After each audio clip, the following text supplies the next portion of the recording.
Halo,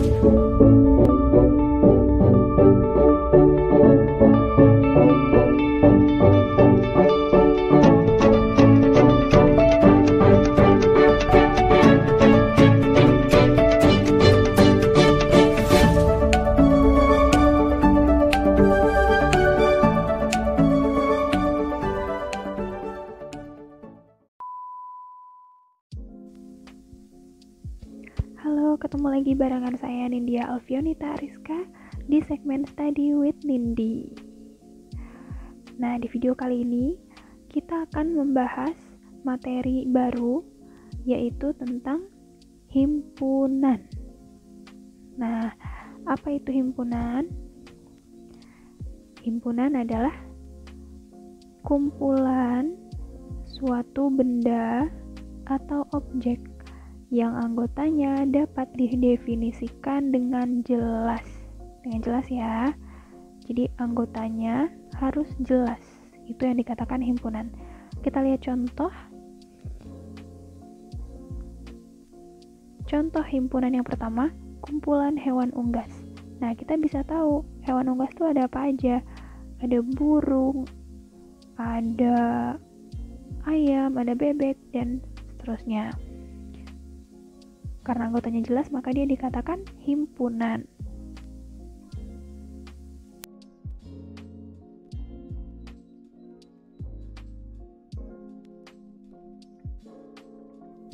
Contoh yang kedua ini adalah kumpulan siswa kelas 7. Kalau di sekolah teman-teman, siswa kelas 7-nya ada berapa? Ada siapa saja? Si A, si B, si C, itu kan anggotanya jelas. Siswa-siswanya juga jelas. Maka dikatakan himpunan. Sekarang contoh yang ketiga, kumpulan guru perempuan. Di sekolah teman-teman, guru perempuannya siapa aja? Ada Bu ini, Bu itu, Bu Anu. Nah, itu karena anggotanya jelas ya. Karena anggotanya jelas, maka dia termasuk ke dalam himpunan. Sekarang kita lihat yang sebelah kanan, ada contoh bukan himpunan. Bukan ya. Kita lihat kenapa dia bisa dikatakan bukan himpunan ya? Nah, yang pertama, kumpulan siswa tampan kelas 7. Tampannya ini menurut siapa? Bisa saja menurut saya dia tampan, sementara menurut teman-teman yang lain, dia tidak tampan. Jadi, anggotanya tidak jelas. Kata-kata tampan itu membuat definisinya menjadi tidak jelas. Karena tidak jelas, tampan menurut siapa? Menurut si A tampan, menurut si B belum tentu tampan, gitu ya. Contoh yang kedua, kumpulan guru yang tinggi. Tingginya berapa meter? Tingginya menurut siapa? Atau kriteria tingginya, kriteria dikatakan tingginya karena batas minimalnya berapa sentimeter. Contoh yang ketiga, kumpulan lukisan yang indah. Nah, indahnya ini menurut siapa? Bisa saja menurut saya indah, menurut orang lain tidak indah. Nah, jadi karena dia mengandung kata-kata tampan, tinggi, indah, maka menjadi tidak jelas sehingga dikategorikan ke dalam anggota bukan himpunan. Sekarang kita lanjutkan pembahasan kita masih dalam bab himpunan, yaitu tentang penulisan himpunan. Penulisan himpunan, nama himpunannya ditulis dengan huruf kapital. Kemudian, setelah huruf kapital diikuti tanda sama dengan. Setelah itu, anggotanya ditandai dengan kurung kurawal. Belum saya tulis, ini contoh kurawalnya. Ya, begini bentuk tanda kurawalnya ya, yang agak meliuk-meliuk begitu. Oke, kemudian kita lihat contohnya, himpunan A. Ya, di sini ada himpunan A, ditulis dengan huruf kapital, diikuti tanda sama dengan, lalu kita buka kurung kurawal, kemudian kita tulis anggota-anggotanya. Diakhiri lagi dengan tanda kurung kurawal. Kemudian himpunan B, kapital lagi, diikuti tanda sama dengan, buka kurung kurawal, ditulis anggotanya, kemudian diakhiri lagi dengan kurawal. Himpunan C, ditulis dengan kapital, diikuti sama dengan, kemudian kurawal. Selanjutnya kita akan belajar bagaimana caranya menyatakan suatu himpunan. Di sini kita mau belajar bagaimana caranya menyatakan himpunan, yaitu ada 3 cara. Ya, ada 3 cara. Yaitu cara yang pertama dengan menuliskan anggota-anggotanya. Jadi satu persatu kita tuliskan. Contohnya himpunan A, seperti yang kita tahu bahwa menuliskan himpunan harus dengan huruf kapital, diikuti sama dengan lalu kurung kurawal. Himpunan A sama dengan 2, 4, 6, 8, 10.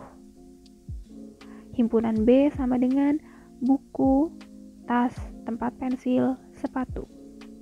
Himpunan C sama dengan ular, biawak, iguana, buaya. Cara yang pertama ini yaitu dengan menuliskan anggotanya satu persatu di dalam tanda kurung kurawal. Paling sering digunakan, paling sering muncul karena cara yang pertama ini merupakan cara yang paling mudah. Sekarang kita lanjut dengan cara yang kedua, dengan kata-kata. Nah, kita lihat himpunan A, kalau tadi dicontoh atau di cara yang pertama dengan menuliskan anggotanya satu persatu, maka kita sesuaikan himpunan A yang tadi 2, 4, 6, 8, 10. Kalau dengan kata-kata, menjadi himpunan A sama dengan bilangan genap kurang dari 12. Kita ganti menjadi kata-kata yang sesuai seperti yang tadi cara pertama. Bilangan genap kurang dari 12 itu kan maksudnya 2, 4, 6, 8, 10. Sekarang himpunan B. Tadi cara pertama isinya ada buku, tas, sepatu, dan lain-lain, tempat pensil gitu ya. Maka dengan cara kata-kata, himpunan B sama dengan peralatan sekolah. Selesai. Oke. Himpunan C. Tadi di cara pertama himpunan C itu isinya ada ular, biawak, buaya, iguana gitu. Nah, karena ini dengan kata-kata, maka himpunan C cukup dituliskan dengan hewan reptil. Gitu ya. Kalau tadi di cara pertama dituliskan satu persatu anggotanya, maka kalau dengan kata-kata kita tinggal menuliskan kata-kata apa yang sesuai dengan himpunan yang dimaksud. Kita lanjut ke cara yang ketiga, yaitu dengan notasi pembentuk himpunan, di mana cara yang ketiga ini adalah cara yang paling jarang digunakan karena katanya lebih susah ya. Tuh, kita lihat cara notasi pembentuk himpunan. Contohnya sama seperti yang kita sudah tahu bahwa himpunan harus ditulis dengan huruf kapital, sama dengan kemudian dibuka dengan kurung kurawal. Nah, bagaimana cara menulisnya? Kita lihat X di mana X kurang dari 12, sesuaikan tadi isinya 2, 4, 6, 8, 10. X kurang dari 12, lalu X bilangan apa tadi? Bilangan genap tutup kurawal. Sesuaikan dengan anggota yang tadi. Selanjutnya himpunan B sama dengan apa tadi isinya? Ada buku, tas, tempat pensil, sepatu ya. X di mana X anggota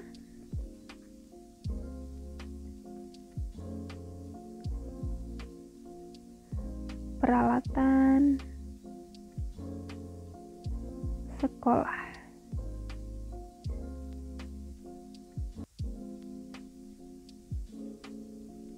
Oke, kemudian himpunan C sama dengan buka kurung kurawal.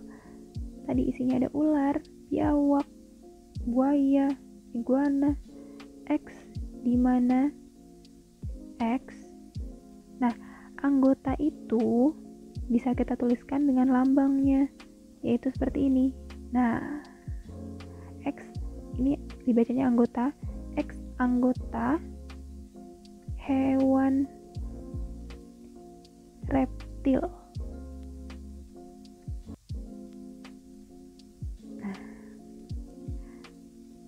itulah cara notasi pembentuk himpunan. Meskipun cara ketiga ini memang paling jarang digunakan, tapi insya Allah teman-teman bisa pelajari. Tadi apa saja yang sudah kita pelajari? Pengertian himpunan, membedakan himpunan dengan bukan himpunan, kemudian penulisan himpunan harus dengan huruf kapital, tanda sama dengan, tanda kurung kurawal. Kemudian yang kita pelajari terakhir menyatakan himpunan, ada 3 cara. Cara dengan anggota-anggotanya disebutkan, cara dengan kata-kata. Lalu cara yang ketiga ini, cara dengan notasi pembentuk himpunan. Nah, semoga video ini bisa bermanfaat untuk teman-teman. Jangan lupa mencatat, karena mencatat adalah salah satu cara kita untuk mengikat ilmu pengetahuan yang disampaikan oleh guru-guru kita. Semoga teman-teman masih semangat belajarnya. Sampai jumpa di video selanjutnya. Assalamualaikum. Terima kasih sudah nonton videonya sampai selesai. Jangan lupa perbanyak latihan soal. Semoga videonya bermanfaat. Sampai ketemu lagi di materi selanjutnya.